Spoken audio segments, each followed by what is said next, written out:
Due to copyright claim, I cannot sing much of the songs, worship songs na gusto kong awitin dito sa ating channel.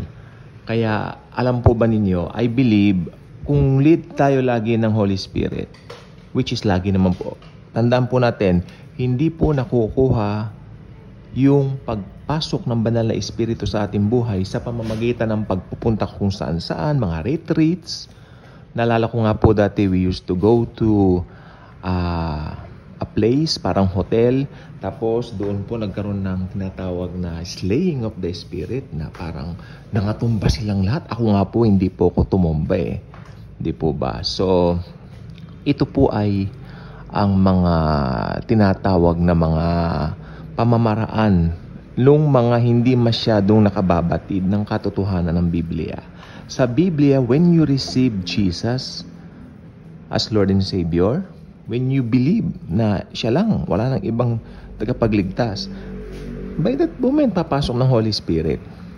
Hindi na po siya aalis kahit kailan. So, ang isang mananampalataya, kahit na anong kanta ang kanyang gawin, ito pong gagawin natin ngayon. Ako po ay gusto kong magpuri po sa Panginoon at gusto kong marinig ninyo yung pagpupuri niyan. Hindi, regardless ng boses. Alam nyo, pag believer ka, kahit sabi ng mundo, hindi ka magaling kumanta ka lang, umawit ka lang, ayos lang yan. Hindi ko po alam ang lalabas ngayon sa aking bibig, basta papuri sa Panginoon. Ngayon, kung gusto nyo pong kunin itong pattern na to, okay lang po. Pero kasi when we praise Jesus, lalo na kung damang-dama mo yung kabutihan niya, yung mga ginawa niya sa buhay mo, wala po siyang parang tinutumbok na, dapat ganito lang. Hindi dikahon na parang, dapat dito ka lang. Hindi. Kahit ano, kumbaga, everything goes. Everything goes ang pagpupuri. Okay? Ako, ito po. Awit na po tayo. Kahit ano lang po ito kasi ito po ay isang kanta na ngayon lang po lalabas sa bibig ko. Panginoong Jesucristo, aking tagapagligtas, salamat po sa iyo.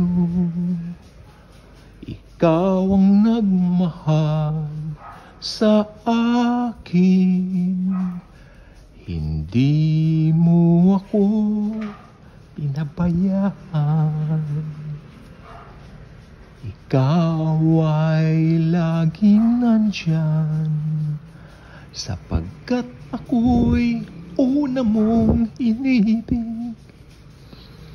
Yan ang aking panghahawakan sa buhay na ito hanggang magpakailanman.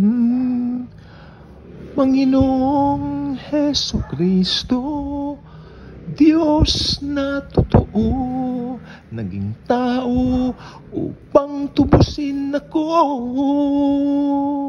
Hindi ko maikukupli ang pagpupuri na mula sa kabaturan ng aking puso.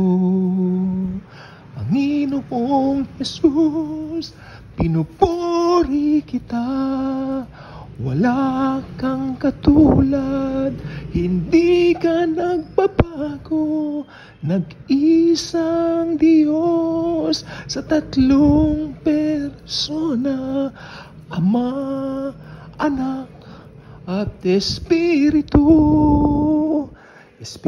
Santo.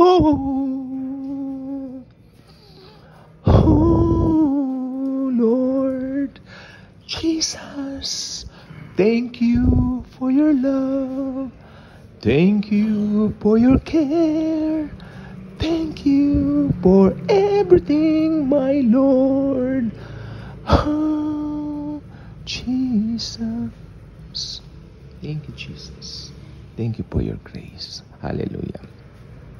Yan po yung tinatawag na awiting walang direksyon. Pero sa Panginoon po, makinig po mabuti, Sa mata ng mundo, walang direction yan. Pero nakapatungkol lahat yan sa iisang direction.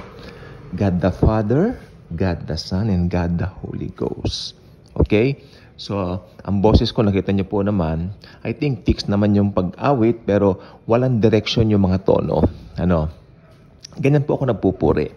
Kasi may mga sinulat din po akong awitin tungkol sa Panginoong Hesukristo. Yun, nakatono po lahat ng yon.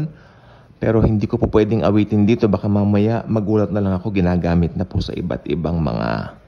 Yeah, ganun po talaga when you create a song. Nakailang songs na na-create ko. When you create a song, ito po yung mga songs na walang direction sa unang. Hinahanapan mo pa ng tunes, ng tono, until such time na nandyan na yung tono. Di po ba? So, ganyan po. Pero I believe, kay may tono, kay wala.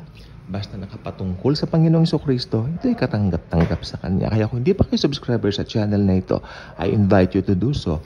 Click the notification bell, share this video, share the wonderful love of the Savior, the Lord Jesus Christ Himself. Thank you, and as always and forever, Jesus truly loves us all.